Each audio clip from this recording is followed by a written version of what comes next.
Connaissez-vous le mensonge? Rares sont les gens qui n'ont pas exploré déjà dans leur vie de mentir, avec les raisons pour mentir. Et quelles sont les raisons qui alimentent notre capacité de mentir aux autres, mentir à soi-même? Souvent, c'est la peur de décevoir, la peur d'une autorité en face de nous, la peur de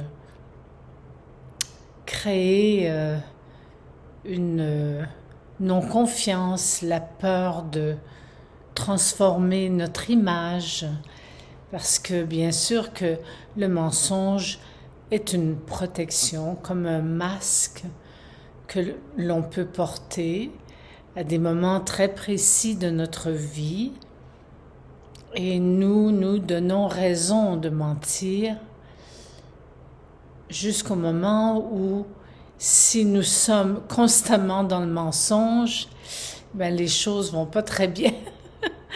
En ce sens que qu'est-ce qui est vrai, qu'est-ce qui est vraiment authentique de moi, et qu'est-ce qui fait que je dois maintenir un masque, une image, face à l'autre ou même face à moi-même.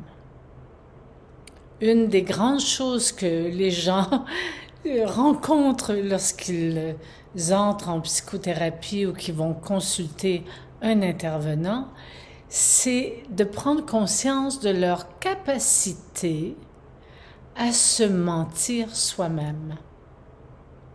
Alors, mentir aux autres, mentir à soi, c'est quelque chose de douloureux.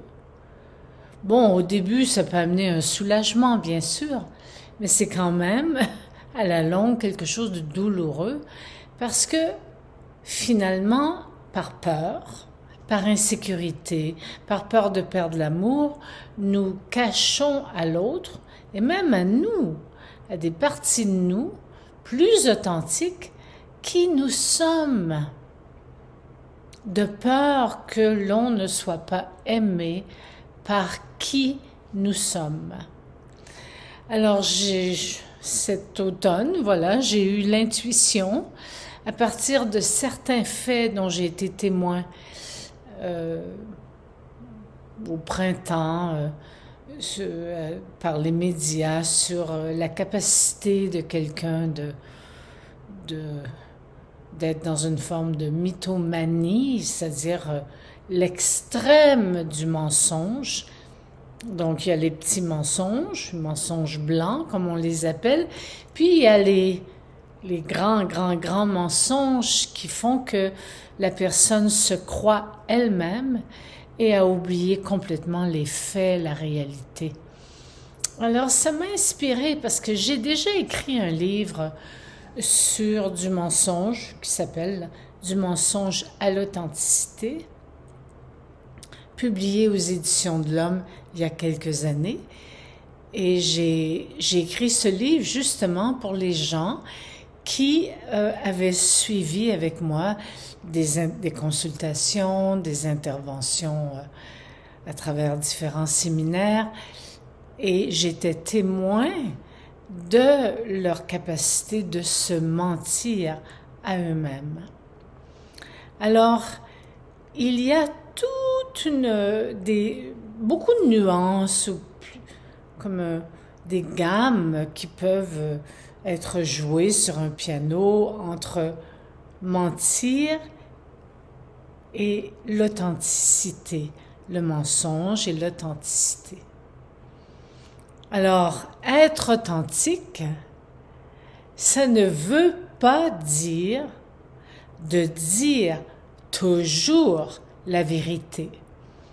Et c'est ça que j'ai trouvé très intéressant quand je donnais mes conférences sur le thème du livre, c'est qu'il y a une confusion chez beaucoup de gens qui vont vous dire « tu n'es pas vrai ». Est-ce que je suis authentique? L'authenticité est avec soi-même.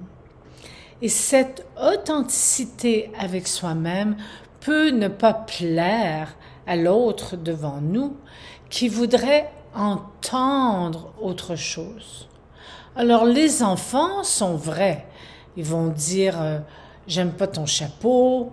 L'enfant de 3 ans, il va pas prendre des détours pour dire à quelqu'un qui est avec lui qu'il n'aime pas telle chose de cette personne. Et cet enfant, ce même enfant, est vrai.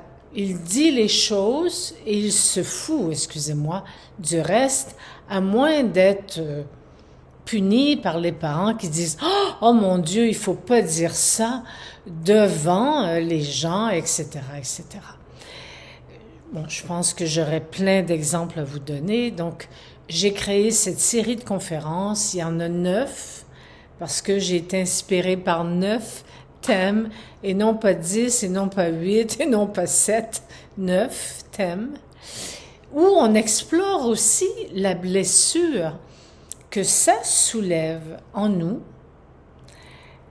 d'être menti, c'est-à-dire quelqu'un nous ment et nous savons qu'il nous ment ou nous découvrons qu'il nous ment. Eh bien, qu'est-ce que ça fait bouger à l'intérieur de moi? Et aussi, la blessure envers soi-même.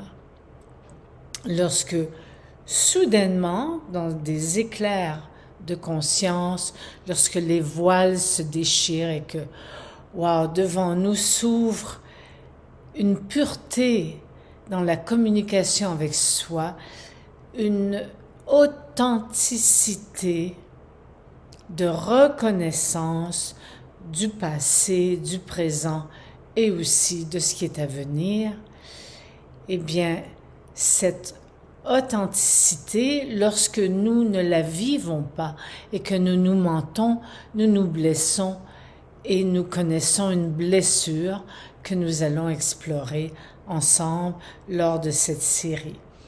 Nous allons aussi, bien sûr, terminer la série et à chaque rencontre, donner des exercices, des pratiques, des écoutes de soi-même et même des autres, dans l'acceptation que le mensonge existe. Nous l'avons connu, soit quand on était tout petit ou soit quand on était grand. Nous avons droit à nos jardins secrets. Oui.